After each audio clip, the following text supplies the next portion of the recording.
Hello everyone, आप सबका बहुत बहुत स्वागत है आपके इस यूट्यूब चैनल इंजीनियरिंग कैप्सूल्स में। और ये हमारा थर्ड लेक्चर है। इससे पहले दो वीडियोस जो हैं कंक्रीट टेक्नोलॉजीज़ पे मैंने बना दी हुई हैं। अगर किसी बच्चे ने अभी तक नहीं देखे वो दो लेक्चर्स तो उनको ज़रूर पहले देखें और उसके बाद ही इस तीसरे लेक्चर को देखें। पीडीएफ अगर आपको चाहिए तो डिस्क्रिप्शन में आपको उसका लिंक मिल जाएगा, वहाँ से आप पीडीएफ को डाउनलोड कर सकते हैं। ठीक है, कंक्रीट टेक्नोलॉजी हमारा फोर्थ सेमेस्टर का ये सब्जेक्ट है, बहुत इंपॉर्टेंट सब्जेक्ट है।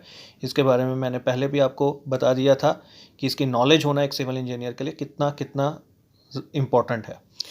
तो प्रॉपर्टीज़ ऑफ द कंक्रीट हमारा आज का ये टॉपिक है। चलिए स्टार्ट करते हैं इसको। As we know that every matter material has a certain comprehensive properties which divides the suitability of that materials for many particular purposes. A good concrete has to satisfy all performances requirements for in fresh as well as at the hardened state. It depends upon the relative proportions of the ingredients of the concrete. बात कर रहे हैं properties of the concrete. Properties आप सभी को पता है। अभी जब भी आप कोई सब्जेक्ट स्टार्ट करते तो उसकी प्रॉपर्टीज़ के बारे में, जैसे फ्लूइड स्टार्ट किया तो प्रॉपर्टीज़ ऑफ द फ्लूइड, जब सॉलिड स्टार्ट किए तो प्रॉपर्टीज़ ऑफ द सॉलिड्स। ठीक है, इस तरह से अब कंक्रीट की बात कर रहे हैं तो पहले उसकी प्रॉपर्टीज़ के बारे में पढ़ेंगे। और वो कह रहा है हर एक मटेरियल की, मैटर की प्रॉपर्टीज़ होती हैं। ठीक है, उसकी अपनी अपनी विशेषताएँ, खासियत, उसकी प्रॉपर्टीज़ हैं ही हैं।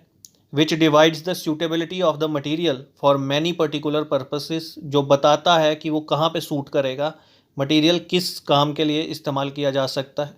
एक अच्छा कंक्रीट जो है has to satisfy all the performance requirements in fresh as well as the harden state. एक अच्छे कंक्रीट के लिए से हम क्या एक्सपेक्ट करें, क्या उम्मीद है हम लगाएंगे उससे, कि वो जब बन रहा है freshly prepared concrete. Freshly prepared मतलब सीमेंट में पानी डाला, बजरी डाली, रेत डाली, तो जो आपको पेस्ट मिलती है that is a fresh concrete. उस फ्रेश कंक्रीट के अंदर भी कुछ प्रॉपर्टीज़ होती हैं, जैसे आप उसको, उसमें सेग्रीगेशन नहीं होनी चाहिए, should be free from the segregation. Segregation बताऊंगा क्या होता है। ब्लीडिंग से फ्री होनी चाहिए। वर्केबिलिटी होनी चाहिए, सारे ऑपरेशन, कंक्रीट ऑपरेशंस को अच्छे से उसके साथ परफॉर्म कर सकें, यानी मिक्सिंग अच्छे से हो सके, ट्रांसपोर्टेशन अच्छे से हो सके, फिनिशिंग अच्छे से हो, कंपैक्शन अच्छे से हो। ये सारे काम अगर अच्छे से होते हैं तो कंक्रीट अच्छा है, उसकी प्रॉपर्टीज़ अच्छी हैं। It depends upon the relative. अच्छा, उसके बाद हार्डन स्टेज। हार्डन स्टेज यानी जब वो सख्त हो चुका है, सेट हो चुका है, उसमें कुछ और प्रॉपर्टीज़ जैसे स्ट्रेंथ होनी चाहिए, ड्यूरेबिलिटी होनी चाहिए, ये सारी प्रॉपर्टीज़ उसके अंदर आ जाएंगी, तो उनके बारे में भी हम पढ़ेंगे।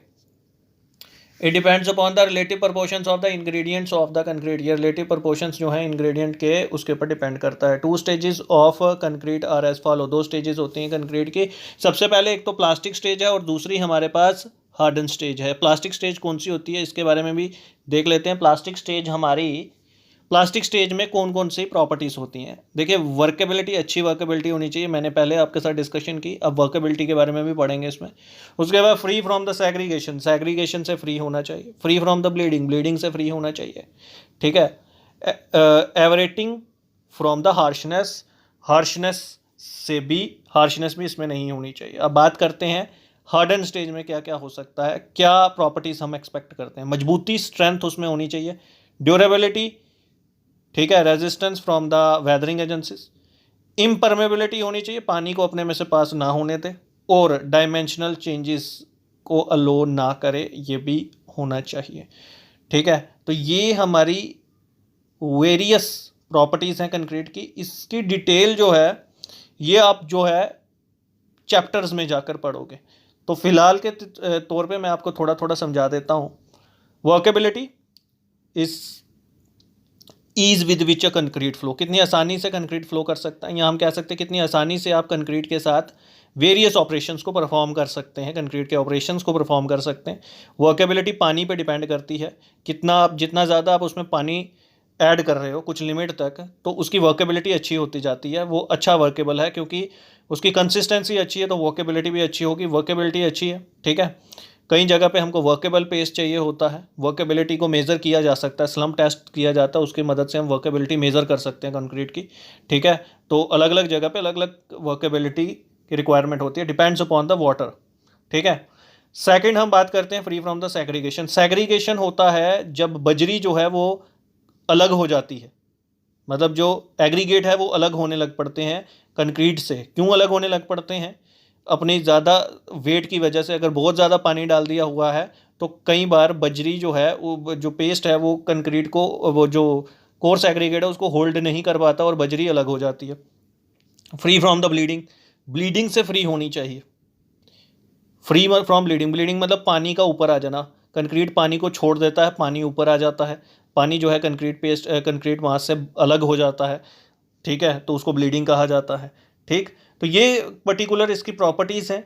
उसके बाद हार्डन स्टेज में प्रॉपर्टीज़ हैं, ये तो मैंने आपके साथ डिस्कशन कर दी है। अब इसको जो है डिटेल में हम इस चैप्टर में पढ़ेंगे, जब इसकी प्रॉपर्टीज़ के बारे में पढ़ेंगे। अब बात करते हैं advantages and disadvantages of the concrete. Concrete के क्या फ़ायदे हैं, क्या नुकसान हैं, उसको हम यहाँ पे पढ़ने जा रहे हैं। Concrete is one of the most important building material, सबसे इंपॉर्टेंट बिल्डिंग मटीरियल है। It is used in all types of the structure, सभी स्ट्रक्चर्स में इस्तेमाल होता है। Good quality of concrete has many advantages, अच्छे कंक्रीट के अंदर बहुत सारे फ़ायदे हैं, बहुत सारे उसकी एडवांटेजेस हैं। तो पढ़ते हैं एक एक करके। सबसे पहले, it has long life and relatively low maintenance requirement, लंबी उम्र है और कम से कम मेंटेनेंस की रिक्वायरमेंट ज़रूरत पड़ती है। It provides high compressive strength, compressive strength अच्छी है। कंप्रेसिव स्ट्रेंथ, जब हम कंप्रेस करते हैं, दबाव लगाते हैं इस पर, दबाव मतलब दोनों तरफ से अंदर की तरफ जब जोर लगता है उसको दबाव कहते हैं, तो दबाव में ये अच्छा है। It is economical because of the low maintenance cost, economical है, कम खर्चा आता है, मेंटेनेंस कॉस्ट कम है। कंक्रीट बना दिया, बहुत कम मेंटेनेंस हमको करने की ज़रूरत है, ठीक है। इंग्रेडिएंट्स आर इजीली अवेलेबल, इसको बनाने के लिए जो भी सामान की ज़रूरत पड़ती है, जो भी इंग्रेडिएंट्स की ज़रूरत पड़ती है, सीमेंट, बजरी, रेत, पानी, वो आसानी से मिल जाता है। इट इज़ ड्यूरेबल, ड्यूरेबल है, रेजिस्ट करता है वेदरिंग एजेंसीज को, जो बारिश, धूप, गर्मी, उसके अफेक्ट से ज़्यादा फर्क नहीं इसको पड़ता, ड्यूरेबिलिटी है। इट रेजिस्ट द फायर, आग को भी रेजिस्ट करता है, विंड, इंसेक्ट्स एटसेट्रा, वो भी इसको कुछ अफेक्ट नहीं कर सकते। It is impermeable to the moisture, moisture इसके अंदर आ नहीं सकता, मॉइस्चर को के लिए इम्परमिएबल है, अंदर एंटर नहीं होगा अनलेस एंड अनटिल उस कंक्रीट के अंदर वॉइड्स ना हो, ठीक है, अगर हवा ना हो। Freshly prepared concrete can be easily moulded into any desired shape and the size, जो फ्रेश बनाया हुआ कंक्रीट है उसको आसानी से मोल्ड किया जा सकता है किसी भी शेप या साइज में। It provides good architectural appearance to the structure, structure को एक अच्छी अपीयरेंस देता, शक्ल देता है, बाहर से देखने में बहुत खूबसूरत लगता है। It is not liable to rot और द डिके, इसमें किसी तरह का भी रॉट या डिके नहीं होता, ठीक है। It can B pumped easily, आसानी से पंप किया जा सकता है, किसी भी डिफ़िकल्ट पोजीशन पे इसको पहुंचाया जा सकता है, मतलब ट्रांसपोर्टेशन हो सकती है इसकी, नीचे हैं तो पंपिंग की मदद से किसी भी जगह पे पहुंचाया जा सकता है। The concrete becomes stronger with the age, उम्र के साथ साथ मजबूत होता है। Earthquake resistant structure can be constructed by the concrete, concrete की मदद से हम अर्थक्वेक रेजिस्टेंट स्ट्रक्चर्स बना सकते हैं। It can be used as a sound proofing material, sound proofing material के तौर पे भी इस्तेमाल किया जाता है, एग्जांपल के तौर पे cellular concrete. It provides ease and the quickness in the concrete, concrete के अंदर ईज, आसानी आ जाती है। It provides ease in quickness in construction, construction के में आसानी से और जल्दी हम काम कर सकते हैं। Building of the moulds and casting can occur on the work site which reduces the cost, building of moulds and casting can occur on the work site, moulds या फिर जो भी कास्टिंग है वो की जा सकती है वर्क साइट पे, जो कि रिड्यूस करती है हमारी कॉस्ट को। Concrete can be spread on and filled into fine rocks, इसको स्प्रे भी किया जा सकता है फाइन रॉक्स के ऊपर for the repair by guniting process. 18वां है, the concrete can be mixed at places many kilometres away from the actual site, actual site से बहुत दूर हम इसको बना सकते हैं और उसके बाद उसको ट्रांसपोर्ट कर सकते हैं, बिना उसकी प्रॉपर्टी में कोई भी चेंजेस आए हम उसको पहुंचा सकते हैं। Concrete of any desired compressive strength can be prepared, जितनी आपको मजबूती चाहिए उसी हिसाब से आप कंक्रीट बना सकते हो, और रेत और बजरी की मात्रा को आप चेंज करते जाओगे, ठीक है, तो और सीमेंट की मात्रा रेशो चेंज करते जाओ तो कंप्रेसिव स्ट्रेंथ भी बदल जाएगी। तो जिस भी तरह की स्ट्रेंथ चाहिए, नाली बनानी है तो थोड़ी सी हमें स्ट्रेंथ चाहिए, अगर एक पूरा हमको डैम तैयार करना है तो कितनी स्ट्रेंथ की ज़रूरत चाहिए, ठीक है। तो अलग अलग स्ट्रेंथ के हिसाब से, अलग अलग रिक्वायरमेंट के हिसाब से बनाया जाता है। All types of the structure can be built with the RCC, RCC की मदद से कोई भी स्ट्रक्चर जो है उसको तैयार किया जा सकता है। अब बात करते हैं सर डिसएडवांटेजेस की। डिसएडवांटेजेस, नुकसान इसके क्या क्या हैं उसके बारे में भी देख लेते हैं। It's tensile strength is very low. हमको पता है टेंशन, खिंचाव को नहीं झेल सकता, ठीक है, इसीलिए तो हम इसमें सरिया डालते हैं ना। ऑफ द ऑर्डर ऑफ 10, इसकी इसकी जो टेंसाइल स्ट्रेंथ है वो इसकी कंप्रेसिव स्ट्रेंथ की सिर्फ 10% है, ठीक है। Due to the rise in temperature, जैसे जैसे टेम्परेचर बढ़ता है कंक्रीट एक्सपैंड, कंक्रीट जो है वो एक्सपैंड कर जाता है। Due to fall in the temperature it shrinks, और जैसे ही टेम्परेचर ठंडा होगा ये श्रिंक करता है, सिकुड़ता है। गर्मियों में एक्सपैंड, फूलता है, सर्दियों में जो है ये श्रिंक करता है, ठीक है। Dead weight of the concrete is very high. Dead weight concrete का बहुत, डेड लोड मतलब जब आप इसको बनाकर रखते हो, अगर इसको वज़न करें, हम स्लैब का वज़न करें, दैट इज़ स्लैब का डेड लोड, अपना जो लोड है, सेल्फ वेट जो है उसको डेड लोड कहते हैं, और ये कंक्रीट का बहुत ज़्यादा होता है। It develops creep under sustained load. Sustained load मतलब अगर लंबे समय के लिए इसके ऊपर किसी जगह पे लोड पड़ा रहे तो इसके अंदर क्रीप इफेक्ट पैदा हो जाता है, क्रीप पैदा हो जाता है। क्रीप मतलब ये डिफॉर्म होने लग पड़ता है under the effect of continuous long time stresses, क्योंकि जब लोड पड़ा हुआ है तो स्ट्रेस तो पैदा होगी, और स्ट्रेस अगर कंटिन्यूसली बढ़ी है तो मटेरियल धीरे धीरे धीरे धीरे फेल होना शुरू हो जाता है, ठीक है। Concrete is not fully impermeable material. Concrete पूरी तरह से इम्परमिएबल मटेरियल नहीं है। Hence to store salty water special treatment of the surface is essential. अगर हमको नमकीन पानी को स्टोर करना है तो फिर हमको स्पेशल ट्रीटमेंट जो है वो करना पड़ेगा। छेमा है due to the more weight of the concrete. Concrete का ज़्यादा वजन होने की वजह से मोर रीइंफोर्समेंट इज नीडेड, बहुत ज़्यादा सरिया चाहिए हमको, विच increases the cost of structure, जिसकी वजह से कॉस्ट, इनिशियल कॉस्ट जो है स्ट्रक्चर की वो बढ़ जाती है। It needs more time for the curing to develop strength.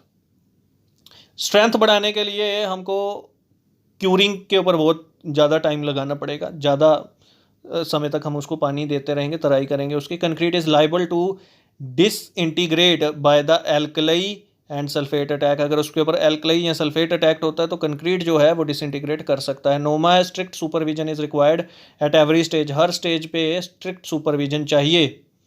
It has a low ductility, इसकी डक्टिलिटी बहुत कम होती है, ठीक है। डक्टिलिटी, ब्रिटलनेस आप जानते हैं, concrete is a brittle material, but basically जब भी आप इस पर जोर देते हैं तो ये बेंडिंग में टूट जाएगा, ब्रेक डाउन हो जाएगा, पूरी तरह से क्रैक हो जाएगा।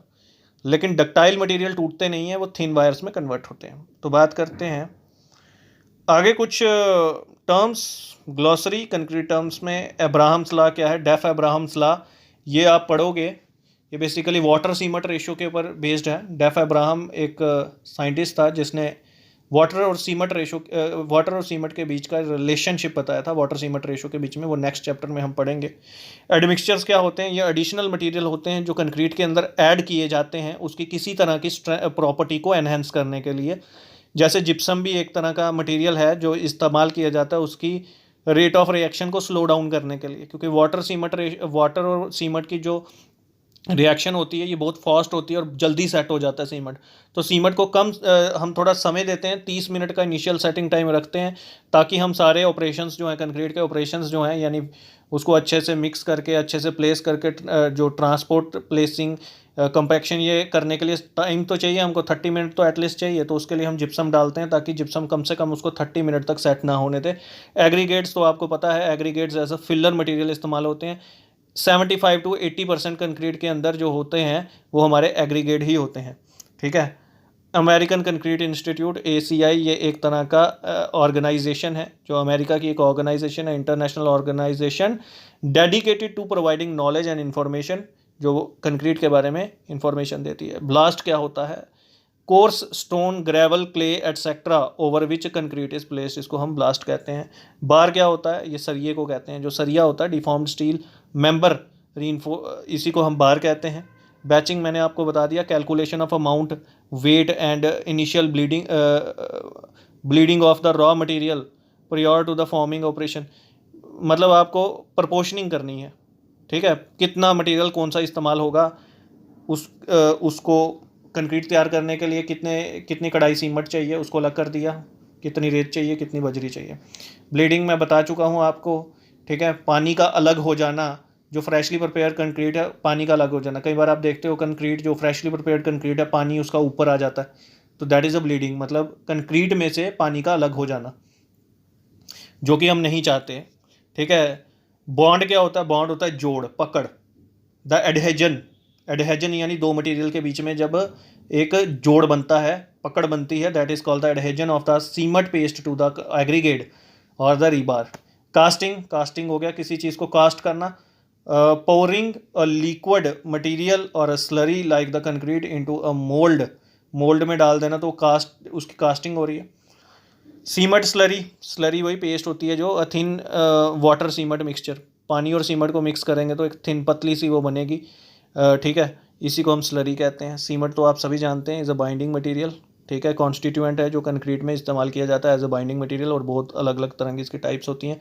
कंपैक्शन के बारे में मैं आपके साथ डिस्कस कर ही चुका हूँ। कंपैक्शन मतलब एलिमिनेटिंग द वॉइड्स, इसमें जो हवा है उसको रिमूव कर देना, एयर वॉइड्स को रिमूव कर देना। इसके बाद इसकी compressive strength, compressive strength ability of the structural material to withstand the squeezing forces, जो इसको दबाव डल रहा है, दबाव को झेल पाने की जो क्षमता होती है उसको इसकी कंप्रेसिव स्ट्रेंथ कहा जाता है। कंक्रीट मिक्सर्स होते हैं, कंक्रीट मिक्सर्स कंक्रीट को मिक्स करने में मदद करते हैं, ये आपने खुद भी देखे हुए हैं। कंक्रीट को मिक्स करने के लिए रोटेशनरी मोशन में ये मिक्सर लगाए जाते हैं। Consistency, the degree of plasticity of the fresh concrete और the mortar, the normal measure of the consistency is the slump और द कंक्रीट। कंस्ट्रक्शन जॉइंट्स, अच्छा, कंसिस्टेंसी होती है डिग्री ऑफ फ्लूडिडिटी, कितना आपका कोई आपका कंक्रीट फ्लूडी है, फ्लूडी मतलब जो फ्लो कर सकता है। ठीक है, और जितना जितना ज़्यादा पानी डालते जाएंगे उतना वो उसकी कंसिस्टेंसी बढ़ जाएगी, उतना वो फ्लूडी फॉर्म में चला जाएगा। ठीक है। कंस्ट्रक्शनल जॉइंट, कंस्ट्रक्शनल जॉइंट इसमें डाले जाते हैं। ठीक है, कंस्ट्रक्शन को कंटिन्यू करने के लिए कंस्ट्रक्शनल जॉइंट डाले जाते हैं। जैसे कि आज यहाँ पे कंस्ट्रक्शन रुक गई, आगे हमने इसको कंटिन्यू करना है, तो कंस्ट्रक्शनल जॉइंट इसमें डाले जाते हैं।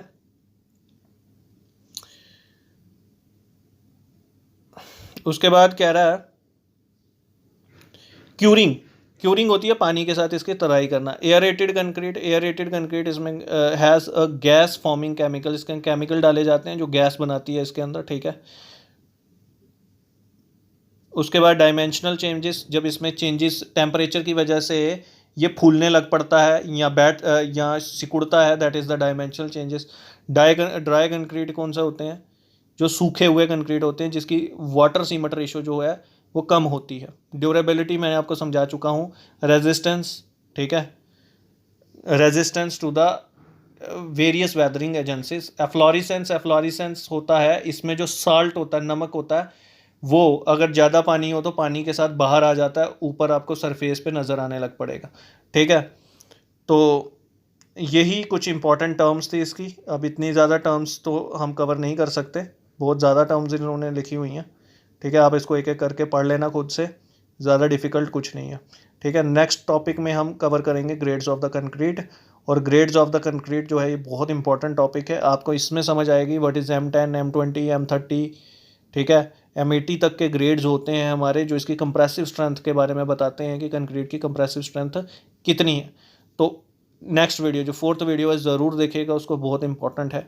ठीक है, तो अभी तक अगर आपने इस चैनल को सब्सक्राइब नहीं किया तो सब्सक्राइब कर दीजिए। ठीक है, वीडियो को लाइक कीजिए, अपने दोस्तों के साथ भी शेयर कीजिए। Thank you very much for watching this video. God bless you all.